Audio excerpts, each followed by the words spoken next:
हाय दोस्तों, मैं नितेश सिन्हा और आप सभी का मेरे चैनल करियर बिल्डअप में बहुत बहुत स्वागत है। दोस्तों, हमेशा की तरह कुछ नया देखने को मिलेगा।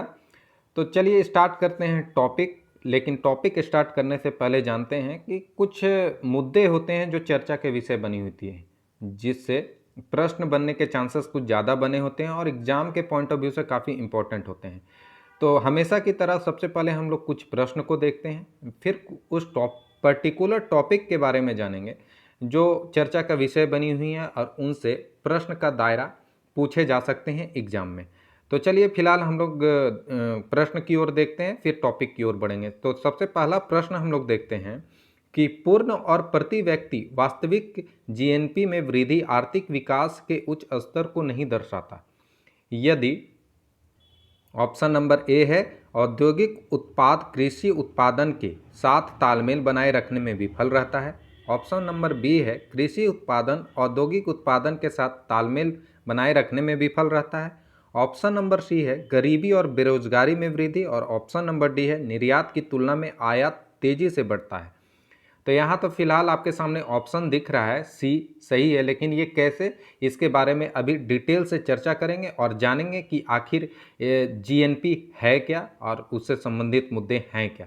तो चलिए फिलहाल बढ़ते हैं नेक्स्ट क्वेश्चन की ओर। नेक्स्ट क्वेश्चन है हमारा SEZ अधिनियम 2005 जो फरवरी 2006 में प्रभाव में आया के कुछ उद्देश्य हैं। इस संदर्भ में निम्नलिखित पर विचार कीजिए। आपके सामने कथन दे दिया है और उसके नीचे ऑप्शन दे दिया है, लेकिन प्रश्न का डिमांड किया गया है कि उपयुक्त में से इस अधिनियम के उद्देश्य, इसके उद्देश्य के बारे में हमको ढूंढना है। तो कथन जो दिया हुआ है अवसंरचना सुविधाओं का विकास, कथन नंबर 2 दिया हुआ है विदेशी स्रोतों से निवेश को बढ़ावा देना, कथन नंबर 3 है केवल सेवाओं के निर्यात को बढ़ावा देना और इस अधिनियम के उद्देश्य को ढूंढना है। और यहाँ ऑप्शन है केवल 1 2, केवल 3, केवल 2 3, 1 2 3। तो यहाँ जैसा ऑप्शन दिख रहा है केवल 1 2 ही सही है। ये कैसे, इसके बारे में अभी डिटेल से चर्चा करेंगे। फिलहाल बढ़ते हैं अगले क्वेश्चन की ओर। अगला क्वेश्चन है हमारा एक बंद अर्थव्यवस्था एक ऐसी अर्थव्यवस्था है जिसमें नंबर ए पैसे की आपूर्ति पूरी तरह से नियंत्रित है, नंबर बी घाटे की वित्त व्यवस्था होती है, नंबर सी केवल निर्यात होता है और नंबर डी ना तो निर्यात ना तो आयात। तो ऑप्शन नंबर डी जो है हमारा सही आंसर है।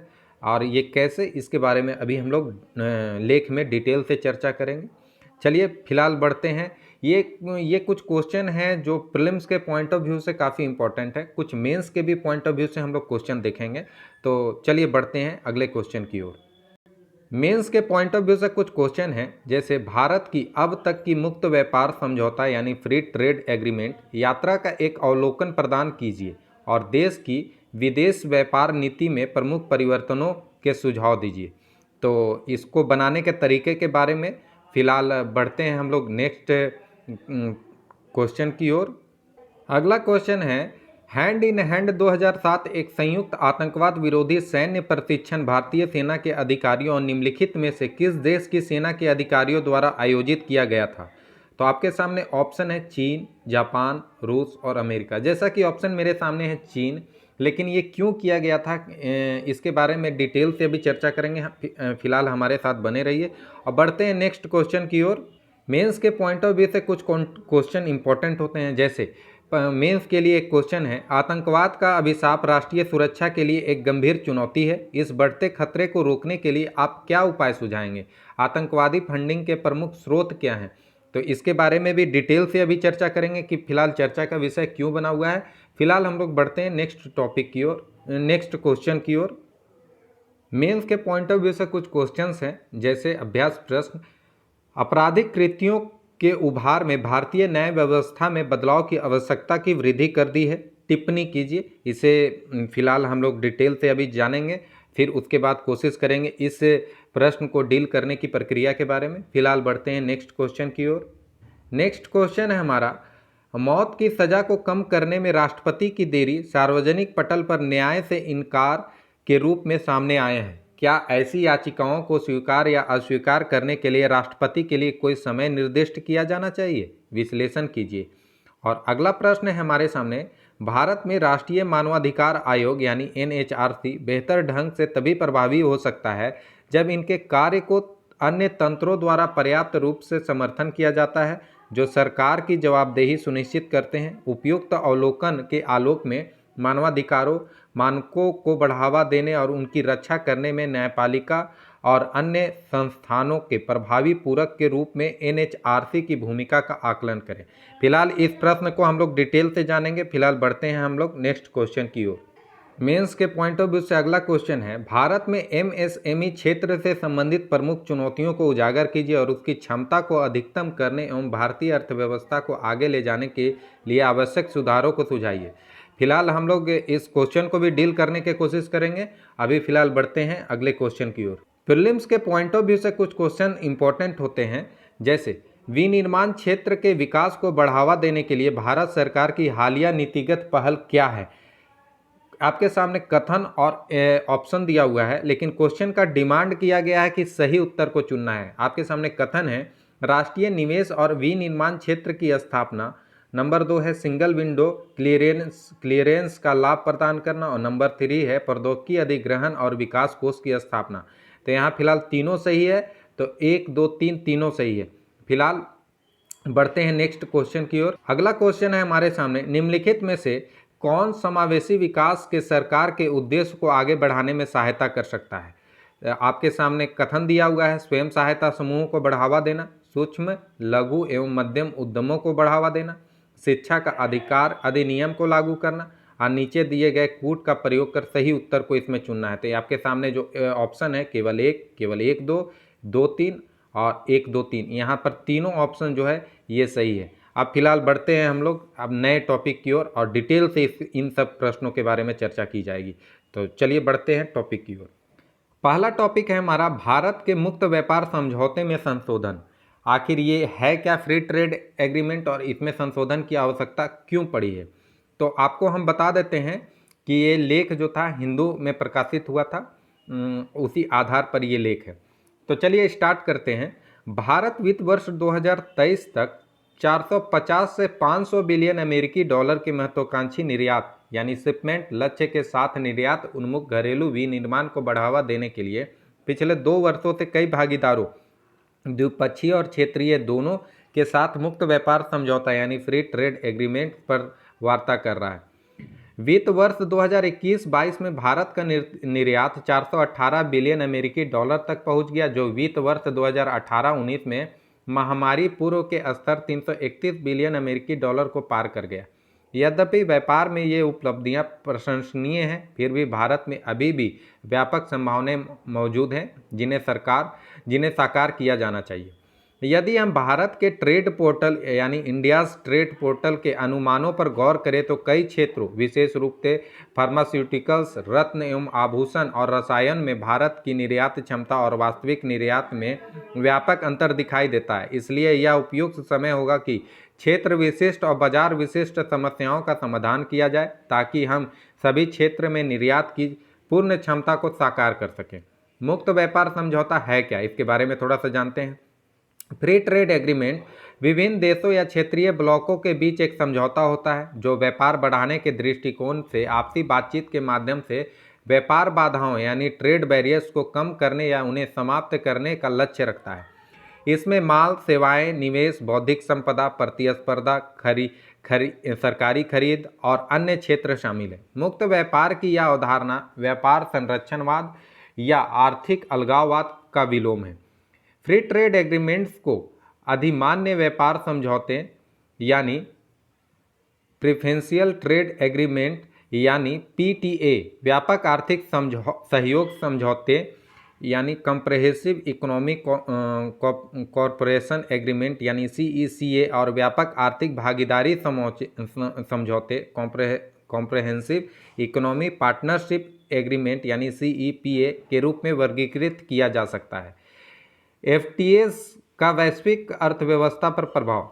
एफटीएज यानी फ्री ट्रेड एग्रीमेंट स्थानीय उत्पादन को विदेशी व्यापार के साथ संयुक्त कर अर्थव्यवस्थाओं में विकास को बढ़ावा देने में सहायता करते हैं। चूँकि एफटीए के कारण प्रत्येक देश द्वारा कम लागत पर चयनित वस्तुओं का उत्पादन किया जाता है, अंतर्राष्ट्रीय व्यापार उत्पादन और खपत में वृद्धि लागत है। सामरिक व्यापार यानी बैरियर ट्रेड जो सुविधाजनक बनाने के अलावा एफटीएज अधिकाधिक व्यवसायों के लिए सीमा पार व्यापार को आसान बनाकर आपूर्ति श्रृंखलाओं में विविधता लाने में मदद करते हैं। भारत में मुक्त व्यापार समझौतों की वर्तमान स्थिति। भारत वर्तमान में 12 एफटीएज का कार्यान्वयन कर रहा है, जिसमें भारत यूएई सीईपीए नवीनतम है। नवंबर 2019 में क्षेत्रीय व्यापक आर्थिक भागीदार यानी RCEP regional comprehensive economic partnership से भारत के बाहर आने के बाद 15 सदस्यीय एफटीए समूह, जिसमें जापान, चीन और ऑस्ट्रेलिया शामिल है, में भारत के लिए मुक्त व्यापार समझौते ठंडे बस्ते में चले गए थे। लेकिन अब संयुक्त अरब अमीरात, यूनाइटेड किंगडम, ऑस्ट्रेलिया और कनाडा के साथ भारत के द्विपक्षीय व्यापार मुक्त समझौते पर बातचीत जारी है। भारत के प्रमुख व्यापार समझौते: व्यापक आर्थिक सहयोग और साझेदारी समझौता यानी comprehensive economic cooperation and partnership agreement CECPA एवं दक्षिण एशियाई मुक्त व्यापार समझौता South Asian free trade agreement, Asia प्रशांत व्यापार समझौता एशिया पैसिफिक ट्रेड एग्रीमेंट यानी APTA एवं दक्षिण एशिया अधिमान्य व्यापार समझौता South Asia preferential trading agreement यानी SAPTA। भारत की विदेश व्यापार नीति से संबंधित प्रमुख समस्याएं: पारदर्शिता और समीक्षा की कमी। भारत अधिकांश एफटीएज पर बंद दरवाजों के पीछे बातचीत करता है, जहां उद्देश्यों और प्रक्रियाओं के बारे में बहुत कम जानकारी उपलब्ध होती है और उनकी नगण्य समीक्षा की जाती है। इसके अलावा कोई संस्थागत तंत्र मौजूद नहीं है जो एफटीएज पर हस्ताक्षर के दौरान और उसके बाद कार्यकारी के कृत्यों की समीक्षा में सक्षम हो। ऋणात्मक व्यापार संतुलन: पिछले एक दशक में भारत ने दक्षिण पूर्व एशियाई देशों के संगठन यानी आसियान, दक्षिण कोरिया, जापान और मलेशिया के साथ एफटीएज पर हस्ताक्षर किए हैं, लेकिन निर्यात में वृद्धि के बावजूद भारत आसियान और जापान जैसे देशों के साथ ऋणात्मक व्यापार संतुलन यानी नेगेटिव बैलेंस ऑफ ट्रेड की स्थिति रखता है। भारत ने वर्ष 2020-21 में आसियान देशों के साथ 15.95 बिलियन अमेरिकी डॉलर का व्यापार घाटा दर्ज किया। वित्त वर्ष 2020 से 21 में जापान के साथ भारत का व्यापार घाटा 6.49 बिलियन डॉलर का रहा। आयात पर अत्यधिक निर्भरता: जबकि भारत अपनी तेल आवश्यकताओं की पूर्ति के लिए आयात पर 85% निर्भरता रखता है, एक घरेलू कोयला संकट भी बिजली की मांग की पूर्ति के लिए शुष्क ईंधन की विदेशी आपूर्ति को सुनिश्चित करने के लिए उसे विवश कर रहा है। इसके अतिरिक्त जारी रूस यूक्रेन युद्ध सहित विभिन्न भू राजनीतिक घटनाओं ने वैश्विक तेल एवं कमोडिटी की कीमतों में भारी वृद्धि की है और वैश्विक आपूर्ति श्रृंखला में व्यवधान उत्पन्न किया है। आत्मनिर्भर भारत को भ्रमित रूप से संरक्षणवाद समझा जाना। आत्मनिर्भर भारत अभियान ने इस भ्रम को बढ़ाया है कि वह तेजी से एक संरक्षणवादी बंद बाजार अर्थव्यवस्था में परिणत होता जा रहा है। आगे का राह क्या होना चाहिए?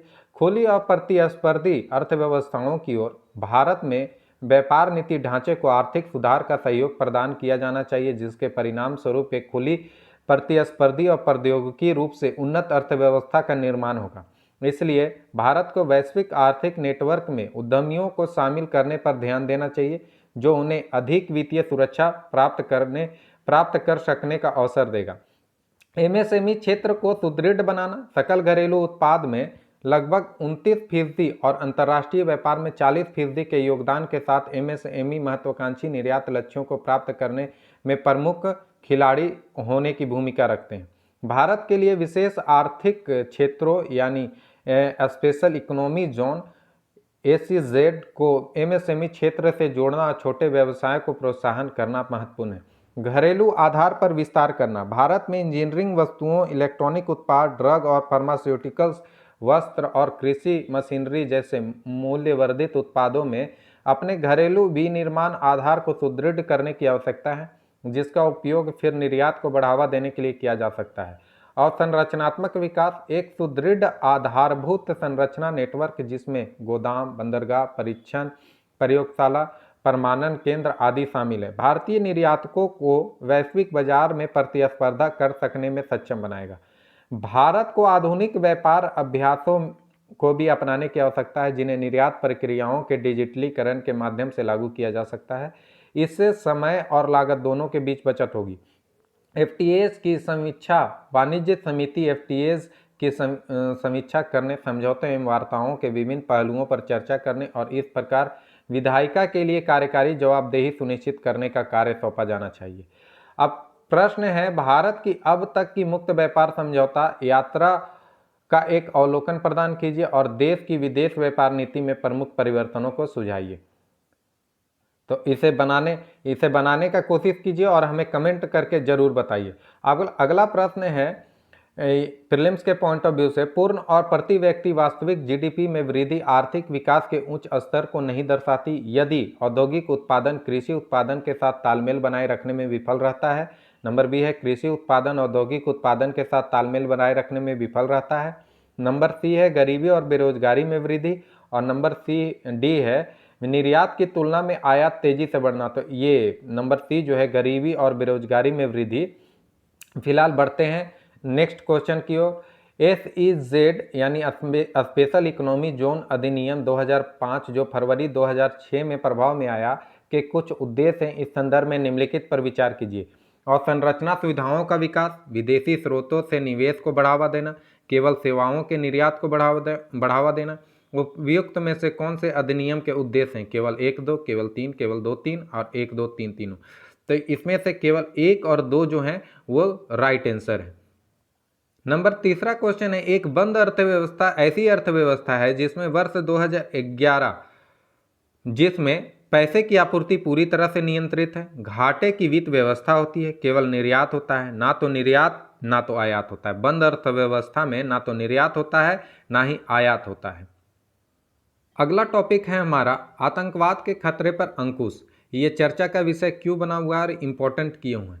तो ये लेख जो है इस इंडियन एक्सप्रेस में प्रकाशित हुआ था। ये एग्जाम के दृष्टिकोण से काफ़ी ही इम्पोर्टेंट है। इसमें आतंकी वित्तपोषण और इससे संबंध चुनौतियों के बारे में इसमें चर्चा की गई है। आज पूरी दुनिया में आतंकवाद का खतरा मंडरा रहा है। अस्पष्ट रूप से चरित्रों के विभिन्न आतंकवादी समूह, नए किस्म का साइबर आतंकवाद, बढ़ते लोन वुल्फ हमले, ये सभी हिंसा के अशुभ खतरों को बढ़ा रहे हैं। भारत में आतंकवाद का आघात झेला है और पिछले कुछ दशकों में कई बड़े शहरों में विवेकहीन हिंसक विस्फोट के जान माल की गंभीर हानि देखी है। प्रौद्योगिकी और संचार में परिवर्तनों एवं प्रगति के साथ जैसे जैसे दुनिया सिकुड़ती जा रही है, आतंकवादियों, हथियारों और धन का राष्ट्रीय सीमाओं के आर पार जाना भी सफल होता जा रहा है। इस परिदृश्य में विभिन्न देशों के कानून प्रवर्तन प्राधिकारियों के बीच आतंकवाद सहयोग स्थापित करना एक ऐसी सीमा पार चुनौतियों का मुकाबला करने के लिए अनिवार्य हो गया है। आतंकवाद का मुकाबला करने के लिए भारत की प्रमुख पहले 26/11 आतंकवादी हमले के बाद भारत ने आतंकवाद को लेकर एक बेहद गंभीर रूप अपनाया है। जनवरी 2009 में आतंकी अपराधों से निपटने के लिए राष्ट्रीय अन्वेषण अधिकरण यानी नेशनल इन्वेस्टिगेशन एजेंसी NIA की स्थापना की गई थी। भारत में गैर कानूनी गतिविधियां रोकथाम संशोधन अधिनियम यानी UPA UAPA यानी unlawful activities prevention amendment act यानी UPA UAPA प्राथमिक आतंकवाद विरोधी कानून है। सुरक्षा से जुड़ी जानकारी जुटाने के लिए नेशनल इंटेलिजेंस ग्रिड की स्थापना की गई। आतंकवादी हमलों पर त्वरित प्रतिक्रिया सुनिश्चित करने के लिए राष्ट्रीय सुरक्षा गार्ड यानी नेशनल सिक्योरिटी गार्ड NSG हेतु एक ऑपरेशन हब का सृजन किया गया है। आतंकवाद का मुकाबला करने के लिए प्रमुख अंतर्राष्ट्रीय पहले संयुक्त राष्ट्र आतंकवाद विरोधी कार्यालय यानी UNOCT, ड्रग और अपराध पर संयुक्त राष्ट्र कार्यालय UNDOC की आतंकवाद निरोधक शाखा TPA, वित्तीय कार्रवाई बल यानी FATF, आतंकवाद के विरुद्ध भारत का वार्षिक संकलन India's annual resolution on counter terror. Bharat में आतंकवाद से संबंधित प्रमुख चुनौतियां। आतंकवाद की कोई वैश्विक परिभाषा नहीं है। आतंकवाद के संगठन के संदर्भ में इसकी कोई सार्वभौमिक रूप से स्वीकृति परिभाषित नहीं है। इसलिए किसी गतिविधि या कृत्य विदेश को आतंकवादी कृत्य के रूप में वर्गीकृत करना कठिन है। जो फिर आतंकवादियों को एक बढ़त प्रदान करती है और कुछ देशों को चुप रहने तथा वैश्विक संस्थाओं के पटल पर कोई भी कार्रवाई को वीटो करने का अवसर देती है। आतंकवाद का बढ़ता जाल इंटरनेट पर अपेक्षाकृत अधिनियमित एक अप्रबंधित संस्था प्रदान करता है, जहां आतंकवादी वेबसाइटों और सोशल मीडिया प्लेटफॉर्मों की असीमित संख्या के माध्यम से अपना प्रचार प्रसार कर सकते हैं। वे इनके इस्तेमाल से अपने संगठन में शामिल होने और उनकी गतिविधियों को आगे बढ़ाने के लिए हजारों संभावित नए रंग रूटों को लक्षित कर सकते हैं। आतंकवाद का वित्त पोषण अंतर्राष्ट्रीय मुद्रा कोष यानी IMF और विश्व बैंक के अनुसार अपराधियों द्वारा प्रत्येक वर्ष अनुमानित रूप से 2 से 4 ट्रिलियन डॉलर की मनी लॉन्ड्रिंग की जाती है। आतंकवादियों द्वारा धन के लेन देन को दान और वैकल्पिक प्रेषण प्रणालियों की आड़ में अंजाम दिया जाता है। यह अंतर्राष्ट्रीय वित्तीय प्रणाली को कलंकित करता है और प्रणाली की अखंडता में जनता के भरोसे का क्षरण करता है। इसके अलावा क्रिप्टो करेंसी के विनियमन की कमी इसे आतंकवादियों के लिए अनुकूल यानी ब्रीडिंग ग्राउंड बना सकती है। जैव आतंकवाद यानी जैव प्रौद्योगिकी मानव जाति के लिए वरदान है, लेकिन यह एक बड़ा खतरा भी है, क्योंकि जैविक एजेंटों की छोटी मात्रा को आसानी से छिपाया जा सकता है, इसका परिवहन किया जा सकता है और इसे कमजोर आबादी पर छोड़ा जा सकता है। विश्व भर में खाद्य सुरक्षा को बाधित करने के लिए उष्णकटिबंधीय कृषि रोगजनकों या कीटों को भी एंटी क्रॉप एजेंटों के रूप में भी इस्तेमाल किया जा सकता है। साइबर हमला दुनिया एक डिजिटल गांव की ओर आगे बढ़ रही है, जहां डेटा को न्यू ऑयल के रूप में देखा जाता रहा है। आतंकवादी किसी देश के साइबर स्पेस नेटवर्क पर अवैध हमले करते हैं और अपने राजनीतिक या सामाजिक उद्देश्यों को आगे बढ़ाने के लिए किसी सरकारी या उसके लोगों को डराने धमकाने के लिए सूचना का प्रयोग करते हैं। आगे की राह साइबर रक्षा तंत्र का विकास साइबर आतंकवाद से निपटने के लिए एक समग्र दृष्टिकोण आवश्यक है, चाहे वह साइबर खर्च अभियान के संचालन के संबंध में हो या साइबर हमलों के विरुद्ध प्रति उपायों के दायरे का विस्तार करने के संबंध में हो। साइबर सुरक्षा एक स्पष्ट सार्वजनिक रुख सरकार के नागरिकों के भरोसे को बढ़ावा देगा और इस प्रकार एक अधिक संलग्नकारी, स्थिर और सुरक्षित साइबर परितंत्रों को सक्षम करेगा। वैश्विक आतंकवाद विरोधी उपाय आतंकवाद की इसके सभी रूपों और अभिव्यक्तियों में जिंदा की जाने चाहिए। अंतर्राष्ट्रीय समुदाय को राजनीतिक मतभेदों के से ऊपर उठकर आतंकवाद की चुनौती को परास्त करना चाहिए। आतंकवाद की एक सार्वभौमिक परिभाषा को स्वीकार करना और आतंकवाद के प्रायोजकों, राष्ट्रों और वैश्विक प्रतिबंध लगाना शांतिपूर्ण विश्व व्यवस्था का मार्ग प्रशस्त कर सकता है। क्षमता निर्माण भारत की सीमा पार आतंकवाद से लड़ने के लिए सेना की विशेषज्ञता की दिशा में आगे बढ़ना चाहिए, ताकि आतंकी गतिविधियों की घुसपैठ को रोकने के लिए खुफिया और सुरक्षा एजेंसियों के बीच समन्वय सुनिश्चित किया जा सके। इसके साथ ही त्वरित परीक्षण करने के लिए भारत को अपने राष्ट्रीय आपराधिक न्याय प्रणाली को उन्नत करने और आतंकवाद के विरुद्ध सख्त कानूनी प्रोटोकॉल लागू करने की आवश्यकता है।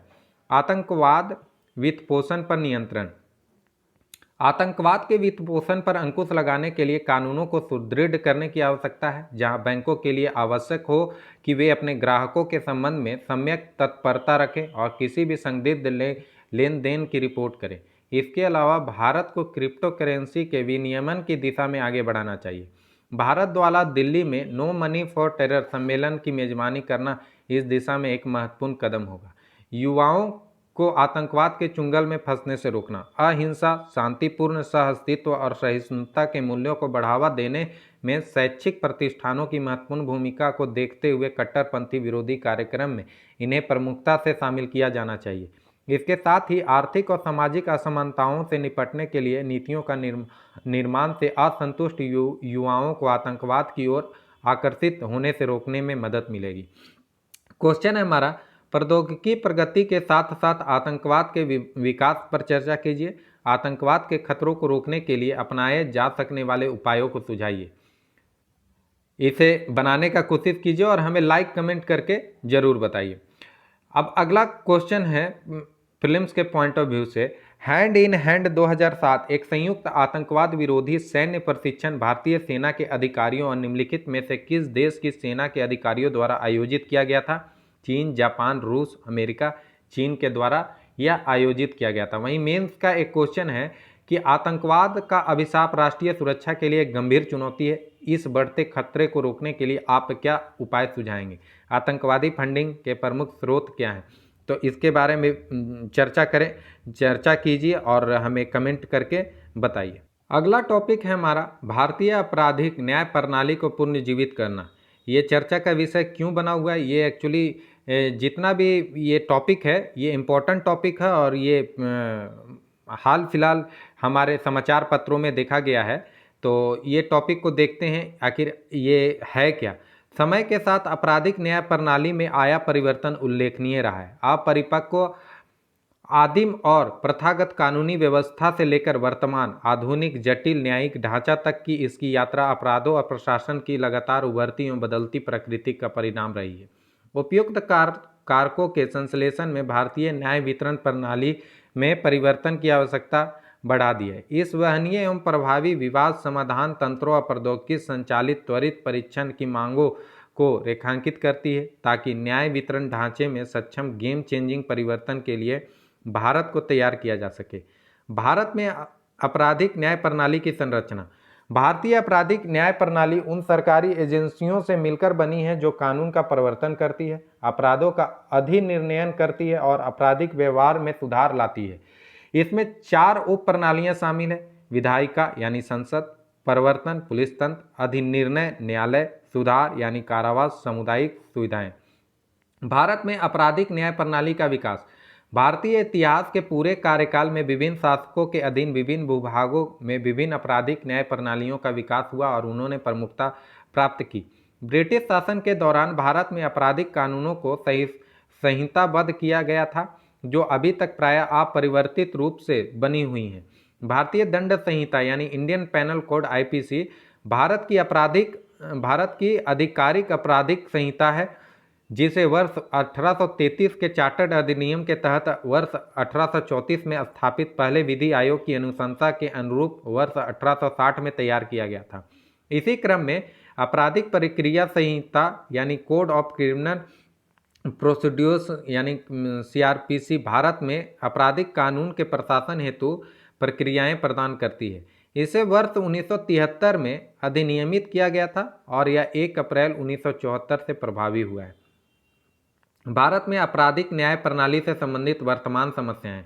लंबित मामले। वर्ष 2022 के आंकड़ों के अनुसार न्यायपालिका के विभिन्न स्तरों पर भारतीय न्यायालयों में 4.7 करोड़ से अधिक मामले लंबित हैं। मुकदमेबाजी की बढ़ती प्रवृत्ति के बीच अधिकाधिक लोगों और संगठन अदालतों का दरवाजा खटखटा रहे हैं, लेकिन मुकदमों की संख्या में इस तेज वृद्धि के साथ इनकी सुनवाई के लिए उपलब्ध न्यायाधीशों की संख्या पर्याप्त कम है। इसके अलावा राष्ट्रीय अपराध रिकॉर्ड ब्यूरो यानी NCRB के भारतीय कारावास आंकड़ों के अनुसार भारतीय कारावास में बंद लोगों में से 67.2% विचाराधीन कैदी हैं।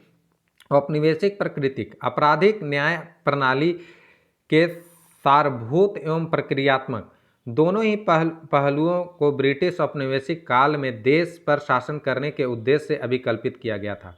इस परिदृश्य में 19वीं सदी के इन कानूनों 21वीं सदी के प्रासंगिकता निश्चय ही बहस का विषय है। न्यायिक आदेशों का सुस्त प्रवर्तन। न्यायपालिका और पुलिस के बीच समन्वय की कमी के परिणाम स्वरूप न्यायालय के निर्णय प्रायः वास्तविक धरातल पर उतरने के बजाय कागजों पर ही बने रहते हैं।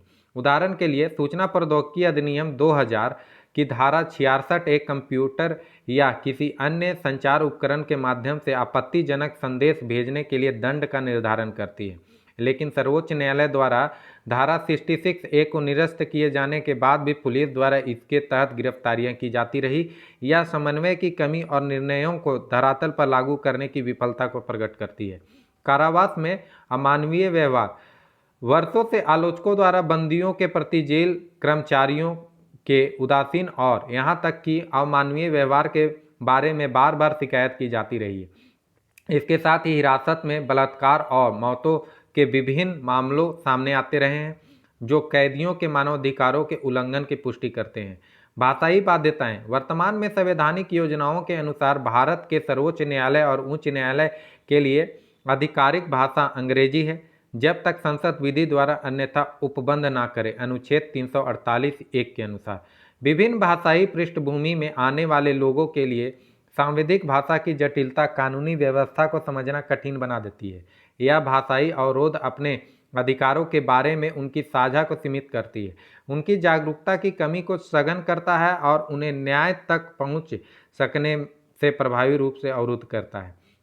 आपराधिक न्याय प्रणाली में सुधार के लिए हाल की प्रमुख पहल, न्याय वितरण और कानूनी सुधार के लिए राष्ट्रीय मिशन, AI आधारित पोर्टल यानी SUPSE और इंटरऑपरेबल क्रिमिनल जस्टिस सिस्टम यानी ICJS प्रोजेक्ट और सर्वोच्च न्यायालय की कार्यवाही की लाइव स्ट्रीमिंग। आगे की राह क्या होनी चाहिए? पूर्ण स्थापनात्मक न्याय, कानून में सुधार लाने के प्रयासों में अपराध पीड़ितों के लिए अधिकारों की पहचान पर विशेष बल दिया जाना चाहिए। पीड़ित एवं साक्षी संरक्षण योजनाओं की शुरुआत करना, पीड़ित प्रभाव बयानों का उपयोग करना और पीड़ित के मुआवजे एवं बहाली के अधिकारों को सुदृढ़ करना न्याय बहाल करने की दिशा में एक सकारात्मक कदम होगा। BS मलीमत समिति 2003 और 268वीं भारतीय विधि आयोग रिपोर्ट 2017 में आरोपित को जमानत देने या जमानत रद्द करने में पीड़ित की भागीदारी के अधिकार का समर्थन किया और जमानत के मामलों में पीड़ित प्रभाव मूल्यांकन रिपोर्ट का सुझाव दिया। न्यायिक सेवा की शक्ति बढ़ाना, इंडिया जस्टिस रिपोर्ट 2020 ने उजागर किया है कि भारत में प्रत्येक 50,000 नागरिकों पर मात्र एक न्यायाधीश की सेवा उपलब्ध है।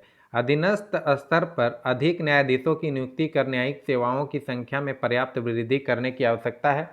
सुधार की शुरुआत पिरामिड के निचले स्तर से होनी चाहिए। अधीनस्थ न्यायपालिका को सुदृढ़ करने के एक उपाय के रूप में इसे दस्तावेज के डिजिटलीकरण सहित तकनीकी और प्रशासनिक सहायता प्रदान की जानी चाहिए ताकि जांच एवं परीक्षण में तेजी लाने में मदद मिल सके। इसके अलावा अखिल भारतीय न्यायिक सेवा का संस्थानीकरण सही दिशा में बढ़ाया गया कदम हो सकता है। पुलिस बल में सुधार, एक प्रगतिशील आधुनिक भारत में एक ऐसा पुलिस बल होना चाहिए जो लोगों की लोकतांत्रिक आकांक्षाओं को पूर्ति करे। इस क्रम में 21वीं सदी के साइबर एवं आर्थिक अपराधों से प्रभावी ढंग से निपटने के लिए पुलिस अधिनियम में सुधार लाने और हमारे पुलिस बल के कौशल को उन्नत करने की आवश्यकता है। प्रताप सिंह बनाम भारत संघ मामले में सर्वोच्च न्यायालय ने पुलिस प्रणाली में सुधार का सुझाव देते हुए दिशा निर्देश जारी किए हैं, जिसमें विधि व्यवस्था बनाए रखने और जांच कार्य करने के पुलिस के दायित्वों को पृथक करने की भी बात कही गई है। न्यायिक बैकलॉग से निपटना, त्वरित सुनवाई का अधिकार आपराधिक न्याय के लिए मूलभूत है। मामलों के बैकलॉग को दूर करने के लिए न्यायपालिका को अदालती प्रक्रिया में कई सुधारों को अपनाने की जरूरत है। इसके साथ ही यह मामूली अपराधों के मध्यस्थता जैसे वैकल्पिक विवाद समाधान तंत्र और उचित केस प्रबंधन के लिए प्रौद्योगिकी के प्रभावी उपयोग जैसे उपायों पर बल दे सकती है। न्यायिक भाषा की समता, न्याय की संरचना, न्याय की संचार उतना ही महत्वपूर्ण है जितना कि न्याय का निर्धारण। आम नागरिकों के भरोसे को जीवंत करने के लिए कानूनी प्रणाली का लक्ष्य होना चाहिए कि भाषाई अवरोधों को दूर करे ताकि गैर अंग्रेजी भाषियों के लिए न्यायालयों में प्रवेश की प्रक्रिया कम बोझिल बने। भाषाई अवरोध को दूर करना देश की कानून व्यवस्था के भारतीयकरण की दिशा में एक कदम होगा। मृत्यु दंड के मामले में मानकों को बढ़ाना, सर्वोच्च न्यायालय ने सुझाव दिया कि मृत्यु दंड का निर्णय लेते समय दोषी की सामाजिक पृष्ठभूमि, आयु, शैक्षिक स्तर आदि का ध्यान रखा जाना चाहिए। हाल ही में सर्वोच्च न्यायालय ने एक पीठ ने मृत्यु दंड का निर्णय लेते समय संभावित समनकारी परिस्थितियों पर विचार करने हेतु दिशा निर्देश तैयार करने पर बल दिया। अब प्रश्न है हमारा, आपराधिक कृत्यों के उभार में भारतीय न्याय व्यवस्था के बदलाव की आवश्यकता की वृद्धि कर दी है? टिप्पणी कीजिए, इसे बनाने का कोशिश कीजिए और हमें कमेंट करके जरूर बताइए। वहीं अगला प्रश्न है, मौत की सजा को कम करने में राष्ट्रपति की देरी सार्वजनिक पटल पर न्याय से इनकार के रूप में सामने आए हैं। क्या ऐसी याचिकाओं को स्वीकार या अस्वीकार करने के लिए राष्ट्रपति के लिए कोई समय निर्दिष्ट किया जाना चाहिए?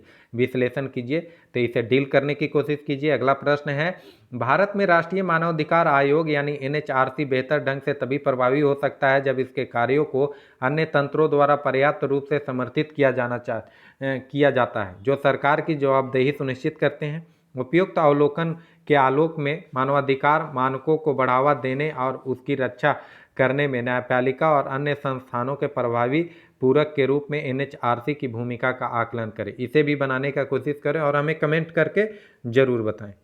अगला टॉपिक है हमारा MSME क्षेत्र में सुधार। आखिर ये चर्चा का विषय क्यों बना हुआ है, चलिए देखते हैं। सूक्ष्म लघु एवं मध्यम उद्यम यानी micro small and medium enterprises MSMEs क्षेत्र भारतीय अर्थव्यवस्था का एक महत्वपूर्ण स्तंभ है जो भारतीय अर्थव्यवस्था के विकास में व्यापक योगदान देता है। उल्लेखनीय है कि इसका विशाल नेटवर्क विनिर्माण उत्पादन में लगभग 45% की हिस्सेदारी रखता है। MSME लगभग 110 मिलियन रोजगार अवसर प्रदान करते हैं, जो भारत में कुल रोजगार का 22 से 23% है। कृषि क्षेत्र के बाद यह दूसरा सबसे अधिक योगदान है। हालांकि इस क्षेत्र के समक्ष अभी भी कई चुनौतियां मौजूद है। उद्यम प्लेटफॉर्म पर महज 15% MSME इकाइयों ने स्वयं को पंजीकृत कराया है। इस क्षेत्र की विजातीयता, खंडीकरण और अनौपचारीकरण इसमें सुधारों की आवश्यकता को उजागर करते हैं। अवसंरचना विकास, प्रौद्योगिकी अंगीकरण और बैकवर्ड एवं फॉरवर्ड लिंकेज के क्षेत्र में लक्षित नीतियों के निर्माण से MSMEs को अपनी पूरी क्षमता को साकार करने तथा भारतीय अर्थव्यवस्था को उच्च विकास पथ पर ले जाने में मदद मिल सकती है। भारत के लिए MSMEs क्षेत्र का क्या महत्व है? ग्रामीण विकास के लिए वरदान। वृहद स्तर पर कंपनियों की तुलना में MSMEs ने न्यूनतम पूंजी लागत पर ग्रामीण क्षेत्रों के औद्योगिकरण में सहायता दी। इस क्षेत्र ने देश के ग्रामीण सामाजिक आर्थिक विकास में महत्वपूर्ण योगदान दिया और प्रमुख उद्योगों को भी पूरक सहायता प्रदान किया। मेक इन इंडिया अभियान में अग्रणी योगदानकर्ता। भारत का लक्ष्य है कि मेक इन इंडिया के तहत निर्मित उत्पाद गुणवत्ता के वैश्विक मानकों का पालन करते हुए मेक फॉर द वर्ल्ड के ध्येय को भी साकार करे। MSME इस अभियान में केंद्रीय भूमिका ग्रहण कर रहा है। इस स्वप्न को साकार करने में MSME को रीढ़ की हड्डी के रूप में देखा जाता है।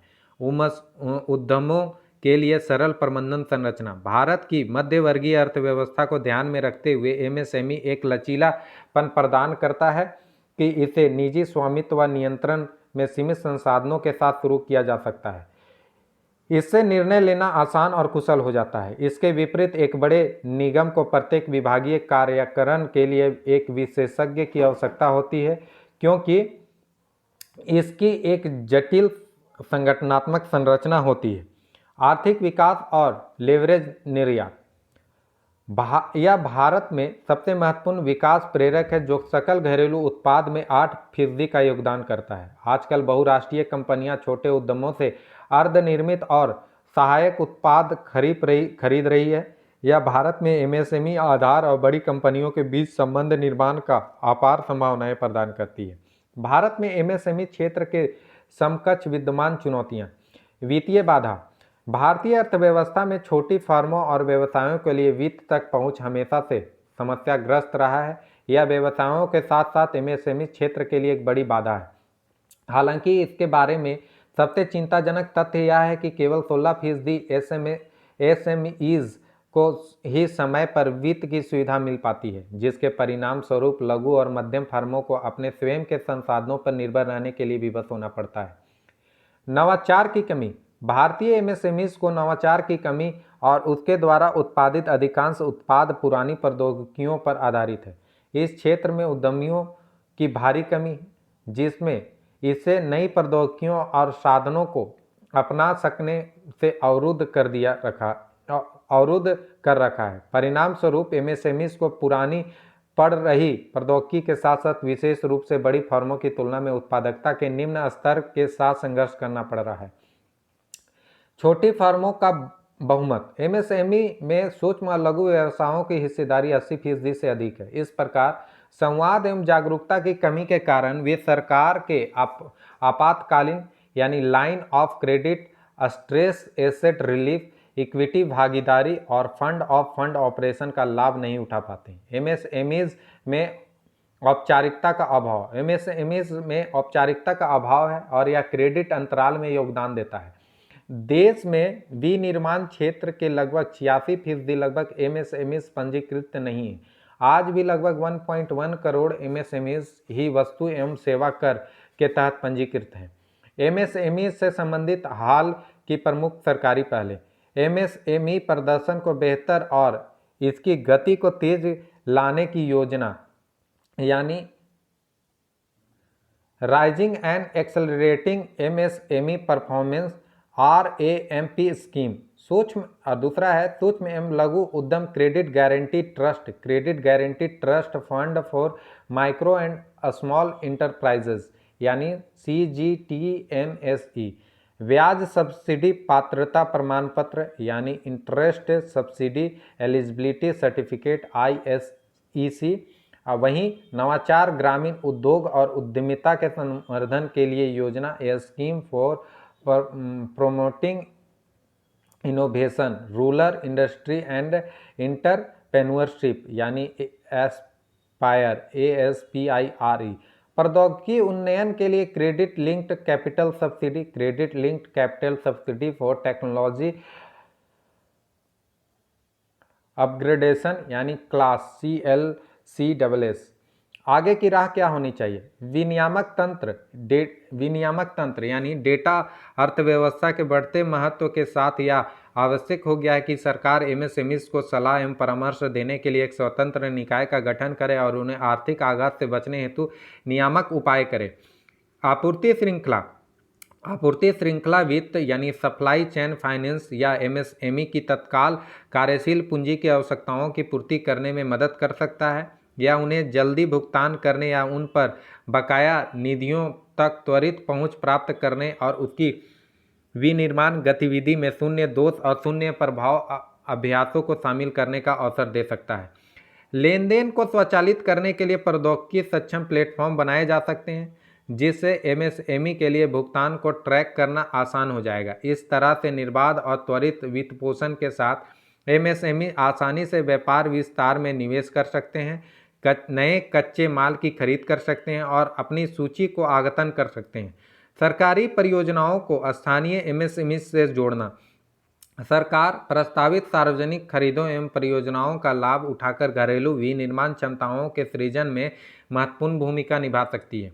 उदाहरण के लिए सागरमाला, भारतमाला और औद्योगिक गलियारे जैसे सार्वजनिक परियोजनाओं को एमएसएमई क्षेत्र से जोड़ा जा सकता है।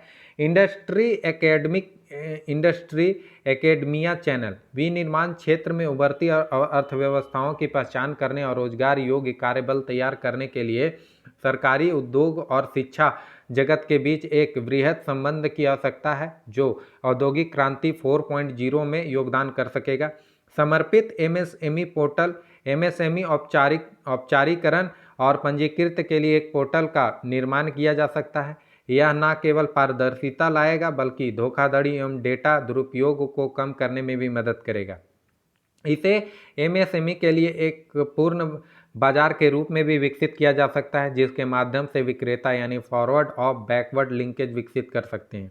आधार या पैन का उपयोग सभी अनुपालन उद्देश्यों के लिए एक विशिष्ट पहचान पत्र के रूप में किया जा सकता है। इसके साथ ही एक विक्रेता के रूप में वार्षिक पंजीकरण प्रक्रिया को सरल बनाया जाना चाहिए या इसे एक पहचान पत्र के माध्यम से संपन्न किया जाना चाहिए।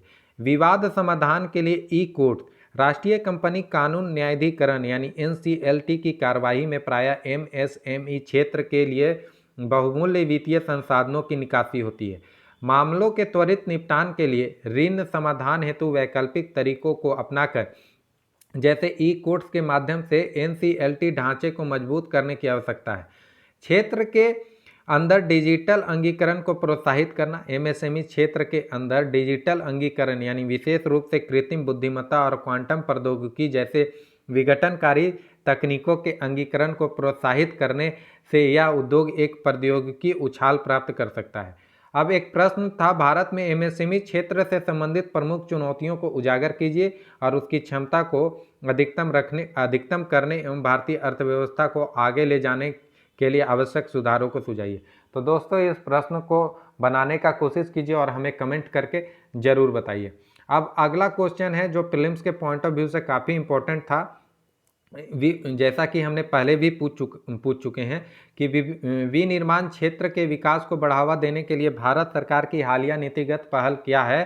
राष्ट्रीय निवेश और विनिर्माण क्षेत्र की स्थापना, सिंगल विंडो क्लियरेंस का लाभ प्रदान करना, प्रौद्योगिकी अधिग्रहण और विकास कोष की स्थापना करना। प्रश्न का डिमांड था कि सही उत्तर को चुनना है, तो इसमें से सब सही ही आंसर है, तो ऑप्शन नंबर डी ही सही होगा। अब अगला क्वेश्चन है, निम्नलिखित में से कौन समावेशी विकास के सरकार के उद्देश्य को आगे बढ़ाने में सहायता कर सकता है? यहाँ पर कथन दिया हुआ है, स्वयं सहायता समूहों को बढ़ावा देना, सूक्ष्म लघु और मध्यम उद्यमों को बढ़ावा देना, शिक्षा का अधिकार अधिनियम को लागू करना। और इसमें से सही उत्तर चुनने के लिए बोला गया है, तो इसमें से तीनों कथन ही सही है, इसीलिए ऑप्शन नंबर डी सही होगा। दोस्तों आज का वीडियो कैसा लगा? लाइक, कमेंट एंड सब्सक्राइब करके हमें ज़रूर बताएं। हाँ, इसे लाइक, कमेंट और सब्सक्राइब करना ना भूलें। तब तक के लिए टाटा, मिलते हैं नेक्स्ट वीडियो में।